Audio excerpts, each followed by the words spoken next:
বাংলাদেশ ক্রিকেটে সাকিব আল হাসান অধ্যায়ের কি এবার সত্যিই ইতি? জাতীয় দলের জার্সিতে আর দেখা যাবে না দেশের অন্যতম সফল এই ক্রিকেটারকে। এমনটাই জানালেন যুব ও ক্রীড়া উপদেষ্টা আসিফ মাহমুদ সজীব ভুঁইয়া।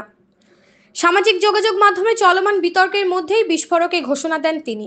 সোমবার রাতে বেসরকারি টেলিভিশন চ্যানেল 24 এর সঙ্গে মুঠোফোনে দেওয়া এক সাক্ষাৎকারে যুব ও ক্রীড়া উপদেষ্টা আসিফ মাহমুদ বলেন, সাকিবকে বাংলাদেশের পতাকা বহনের সুযোগ দেওয়া হবে না। তার জন্য জাতীয় দলের দরজা চিরতরে বন্ধ। তিনি আরও জানান, বিষয়টি বিবিসিকেও জানিয়ে দেওয়া হবে এবং এই নিয়ে বোর্ডের প্রতি স্পষ্ট নির্দেশনা থাকবে। সম্প্রতি একটি ফেসবুক পোস্ট ঘিরে তৈরি হয় এই বিতর্ক।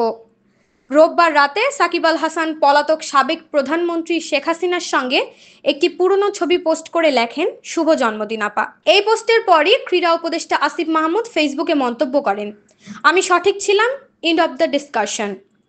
এই মন্তব্যের পাল্টা জবাবে সাকিব লেখেন, শেষমেশ কেউ একজন স্বীকার করলেন, তার জন্য আমি বাংলাদেশের জার্সি গায়ে দিতে পারিনি।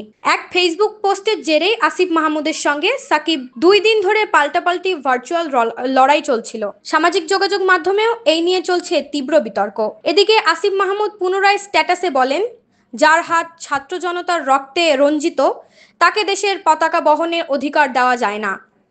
তিনি সাকিবের বিরুদ্ধে শেয়ার বাজার কেলেঙ্কারি, মানি লন্ডারিং সহ বিভিন্ন অভিযোগের কথাও উল্লেখ করেন। তবে সাকিব বিষয়টি সম্পূর্ণ ভিন্নভাবে দেখেছেন। টিভি চ্যানেলকে দেওয়া সাক্ষাৎকারে তিনি বলছেন, শেখ হাসিনা সবসময় ক্রিকেট খেলার ভক্ত ছিলেন, রাজনৈতিক উদ্দেশ্য নয়, সম্পর্কের জায়গা থেকেই জন্মদিনের শুভেচ্ছা জানিয়েছি।